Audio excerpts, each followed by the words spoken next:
Ngayon po, mga minamahal, narito na po tayo sa pinakamahalagang ito na ating pong banal na gawain. Ito po ang pagkikinig ng salita ng ating pinakamamalapang Diyos. Kaya inanyahan ko po kayong tumayo bilang pagbigay galang sa salita ng ating pinakamamalapang Diyos na dadalhin po ng ating mga rangal, ang ating beloved preacher, Millard Barry Joey Mancera. Palakpakan po natin ating pinakamamalapang Diyos.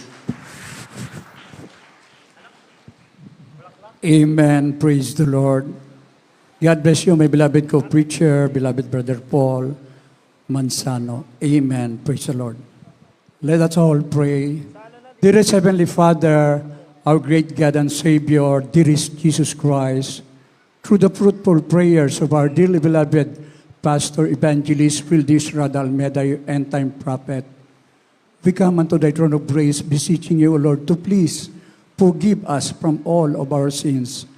Anoint your message of salvation and bless us all in the name of our dearest Jesus, and we cast out all demons of hindrances, doubts, and unbeliefs. Cast out in the name of our dearest Jesus. Amen and amen. Praise the Lord. The highest praise, worship, glory, honor, and thanksgiving to our loving God and Savior, dearest Jesus Christ.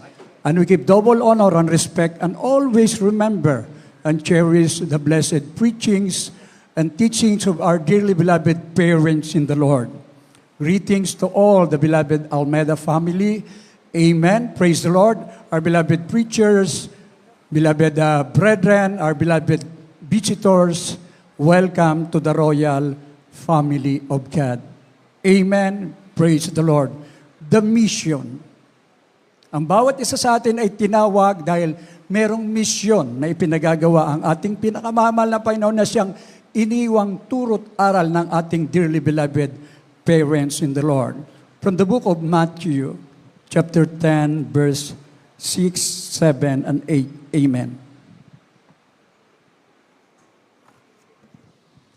The Gospel of St. Matthew, chapter 10, verses 6, 7, and 8. But go rather to the lost sheep of the house of Israel. And as you go, preach, saying, the kingdom of heaven is at hand. Heal the sick, cleanse the lepers, raise the dead, cast out devils. Freely you have received, freely give.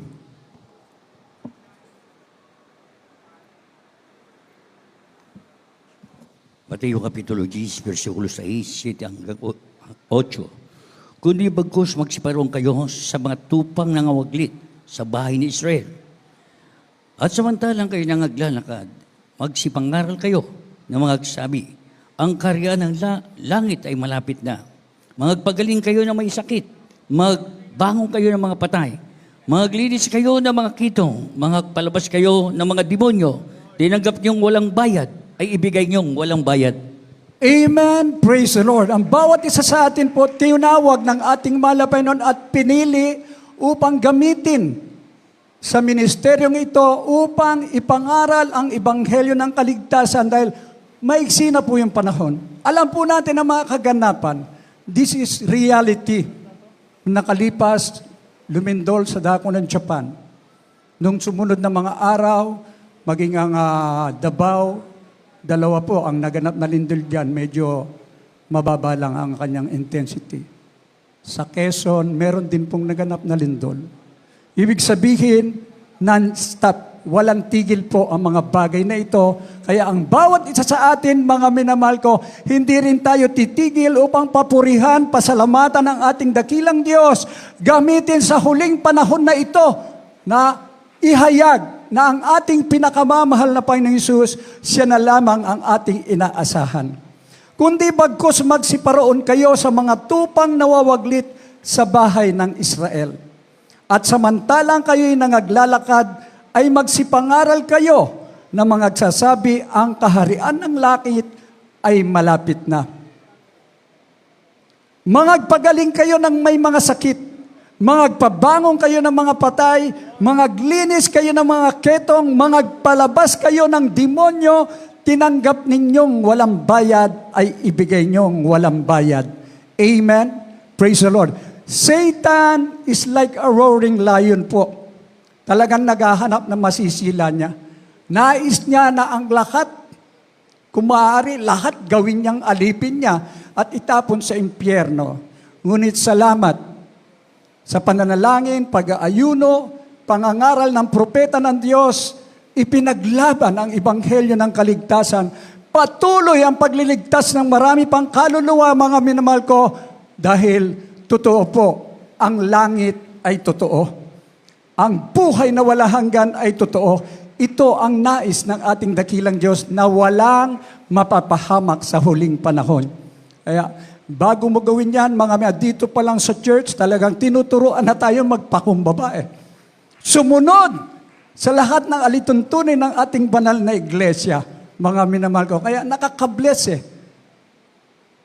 Kanina, nakikinig po ako nung may umaawit Ang sabi niya, salamat sa iyo, O Diyos. Sumasabay dun sa papuring awitin. Nung makita po, salamat sa Diyos. Hawak niya ang map, hawak niya yung brass, mga minamahal ko. Isa po siyang mga awit, pero isa siyang professional. Lahat magsabing, praise the Lord. Masaya siya na pinaglilingkuran niya ang ating pinakamamahal na Panginoong Hesus. Ipinapakita niya na ang cleanliness is next to godliness. Amen? Praise the Lord. Kaya paglabas mo sa iyong tungkulin, nagampanan mo, masaya ka Mararamdaman mo ang presensya ng ating pinakamamahal na Panginoon. Lalabas ka, daladala mo ang liwanag ng ating pinakamamahal na Panginoon at ipagpapatuloy mo ang misyon na ito na marami pang maligtas sa huling panahon. Lahat magsabing, praise the Lord. Dito lang nagaganap, mga minamahal ko, ikaw. Pag ikaw ay nagpakumbaba sa harapan ng ating dakilang Diyos, nagampanan mo ang iyong tungkulin sa ating pinakamamahal na Panginoon, paglabas mo. Tunay kang ang Kristiyano. Ang sabi, makapagpalayas ka ng demonyo. Magpagaling ka ng may mga karamdaman. Ang mga patay, manalangin ka, magaganap po yan dahil totoo. Tapat ka sa ating pinakamamahal na Panginoon, ipinakita mo ang lahat ng bagay upang maluwalhati mo ang ating dakilang Diyos na buhay. Amen? Kaya habilin ng ating dearly beloved parents in the Lord, palagi po yan, isa puso natin. Huwag kayong a-absent. Dumalo ng dumalo, magpuri na magpuri. Ang sabi ng ating dearly beloved parents in the Lord and the beloved children, hindi baling sumobra. Huwag lang tayong magkulang dahil dumating ang pagsubok, tatayo ka pa rin. Kasama mo ang ating pinakamamahal na Panginoong Hesus. Amen? Kaya dito mga mag-umpisa dito, paglabas natin sa banal na iglesia, tunay nga tayong Kristiyano ng ating misyon. Gamitin tayo para sa kaligtasan. Magkakaroon tayo ng yung bunga ng matuwid. Ito po ay punong kahoy ng buhay. From the book of Proverbs chapter 11, verse 30. Atin pong basahin. Proverbs chapter 11, verse 30.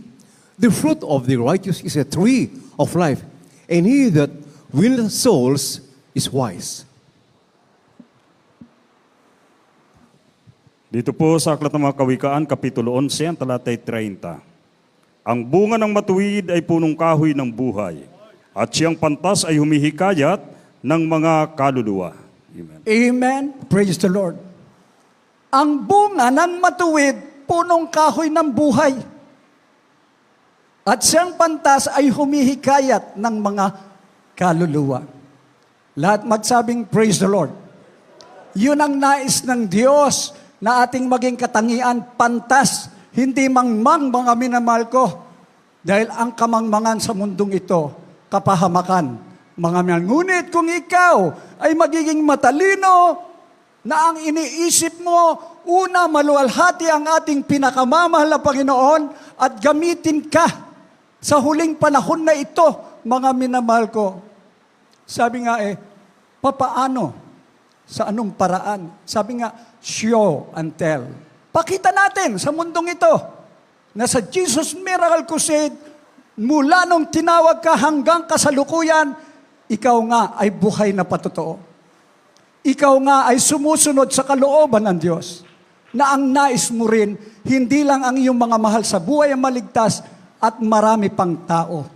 Ito po ang nais ng ating dakilang Diyos. At ang sabi po, siyang pantas ay humihikayat ng mga kaluluwa. Ibig sabihin yung mga mangmang, yung humihikayat upang magkasala. Mga mangmang po yun. Ngunit ikaw at ako nung tinawag sa banal na gawain na ito, naging pantas. Hihikayat tayo ng maraming kaluluwa para saan? Para sa kaligtasan, mga minamahal ko, upang magmana pa ng buhay na walang hanggan. We are on the last days. Iba't ibang mga bansa ngayon, nasusunog na. Earthquake, lahat na. At totoo po, napipinto po ang tinatawag na World War III. Nuclear Holocaust. Pero kahit marinig natin yan, hindi tayo natatakot dyan. Dahil pangako ng Diyos, walang armas na magtatagumpay pagka ikaw ay totoong tunay na Kristiyano, ginagamit sa banal na ubasan, mga minamahal ko. Kahit nga apoy, hindi ka mamamatay. Anong katatakutan mo? Nagaganap yan sa Jesus Miracle Crusade. At ito'y nasa buong katotohanan na sinasabi ng propeta ng Diyos, for the kingdom of God is not in word but with power. Talunan ng dyablo. Tayo ay higit pa sa mapagpatagumpay. Lahat magsabing, praise the Lord. Kaya nga, kung magkaroon ka ng bunga, may nahikayat ka, dumalo ng dumalo. Abay, bandang huli, grabe, nagpapakainit at ginagawa niya rin ang kanyang tungkulin. The golden rule. Do unto others what you would like others do unto you. Matutuwa ka dahil yun ang nais naman ng ating mahal na Panginoon magpakarami kayo. Upang marami tayong magsama-sama sa buhay na wala hanggan. Amen? Praise the Lord. Ito'y sa kahabagan po ng ating pinakamamahal na Panginoon, ang bawat isa ay binigyan ng karunungan, mga minamahal ko, sa kaligtasan, at tayong lahat ay naging liwanag sa mundong ito. From the book of Luke, Gospel of St. Luke chapter 1 verse 78, 77, and 79. Amen. Luke chapter 1, verse 78. Through the tender mercy of our God, whereby the dayspring from on high hath visited us, 77, to give knowledge of salvation unto his people by the remission of their sins, 79, to give light to them that sit in darkness and in the shadow of death, to guide our feet into the way of peace.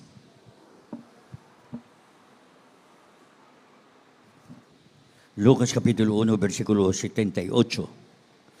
Dahil sa magiliw na bag ng aming Diyos, ang pagbubukang liwayway, buhat sa kaitaasan ay dadalo sa atin. Dito po sa 77, upang maipakilanla ang kaligtasan sa kanyang bayan, sa pagkapatawad ng kanyang mga kasalanan. Dito po sa 79, upang liwanagan ang mga kakalugmok sa kadiliman at sa lilim ng kamatayan, upang itumpak ang ating mga paa sa daan ng kapayapaan. Amen? Kahabagan ng Diyos kung bakit tayo narito, mga minamahal ko.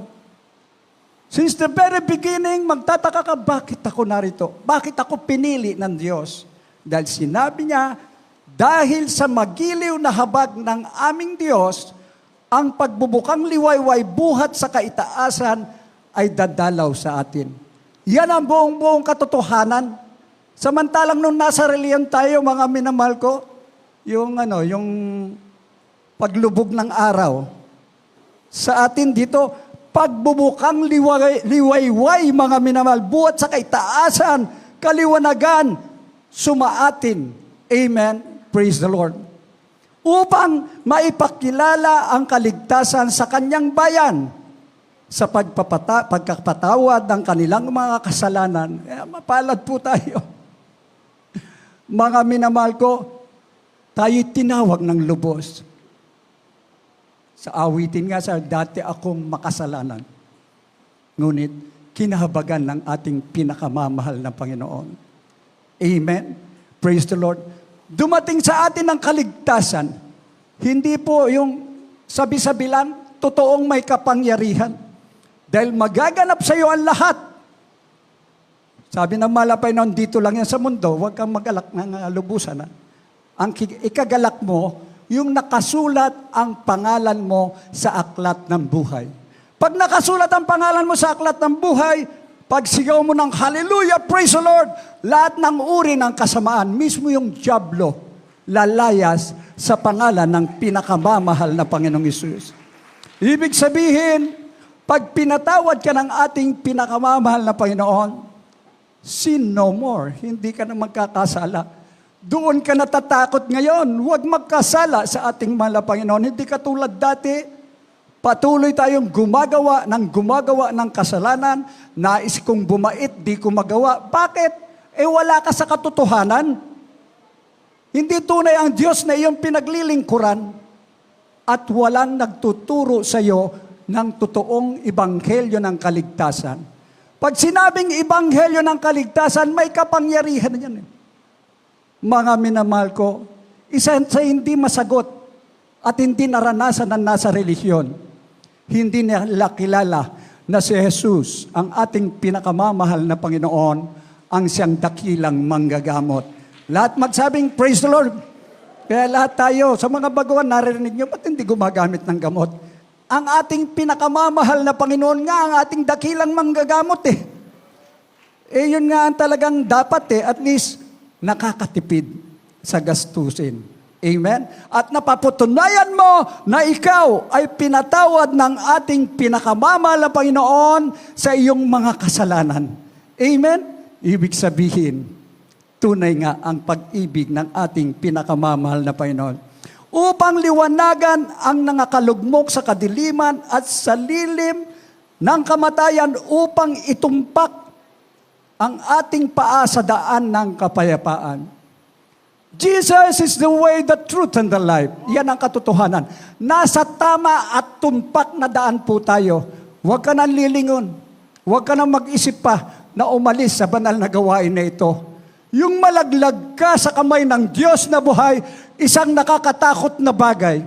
Alam natin po yan, yung mga nagsialis dito, umayaw, nag-alinlangan, sila rin mga minamahal na papahamak Kaya ipanalangin natin sila na ibalik sila ng ating dakilang Diyos upang ang kapayapaan ay sumakanila mula ngayon hanggang sa pagbabalik ng ating dakilang Diyos na buhay.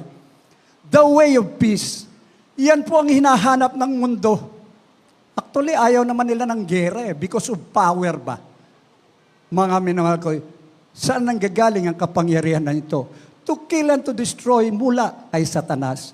Ngunit dito ang kapangyarihan na ipinangaral ng ating dearly beloved parents in the Lord. Ang kapangyarihan upang ikaw ay magbago.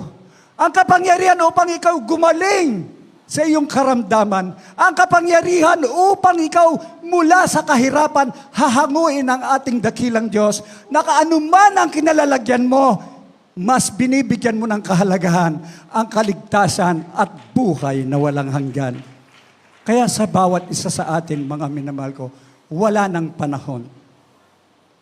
Pinakamaganda, mahal na Panginoon, use me. Gamitin mo ako. Total, tunay ka nga ang Kristiyano Magpagamit tayo sa ating mahal na Panginoon before it's too late. Kung anong pagpapalang makamtam natin, gamitin natin lahat yan, mga minamahal ko. Lalabanan natin ng lantaran ng diablong si Satanas upang ipakita sa Kanya, kami ay mga tunay na anak ng Diyos, tagapagmana ng buhay na walang hanggan. From the book of 1 Thessalonians chapter 5, verse 14. 1 Thessalonians chapter 5, verse 14. Now we exhort you, brethren, warn them that are unruly, comfort the feeble-minded, support the weak, be patient toward all men. Dito po sa unang mga taga-Tesalonika, Kapitulo 5, ang talatay 14. At aming ipinamamanhik sa inyo, mga kapatid, na inyong paalalahanan ang mga manggugulo, palakasin ang mga mahihinang loob, alalayan ang mga mahihina, at maging mapagpahinuhod kayo sa lahat. Amen. Amen. Praise the Lord. Ito ang nais ng ating pinakamamahal na Panginoon. Actually, mas nakakalamang ngayon na napapahamak eh. Kung wala ang ating banal na gawain sa pangangaral, mga bungang panalangin ng dearly beloved parents in the Lord, mga minamahal di ang dami na. Halos lahat tayo na nasa relihiyon, nasa iba't ibang sekta at denominasyon, wala sa katotohanan eh. Mga minamahal di mapapahamak. Ngunit 50 years ago, 51 years ago, sumilay ang ebanghelyo ng kaligtasan, ipinangaral ng propeta ang totoong ebanghelyo, mga minamahal ko, lumago ang ating banal na gawain. Maraming naligtas. Hindi lang po dito, kaya tinawag tayong international ministry. Buong mundo na. Halos lahat ng panig ng mundo, merong banal na gawain ang ating pinakamamahal na Panginoong Hesus. Ibig sabihin, paparami. Lalo na ngayon, maobserbahan mo po, mga minamahal ko, ang daming naliligtas.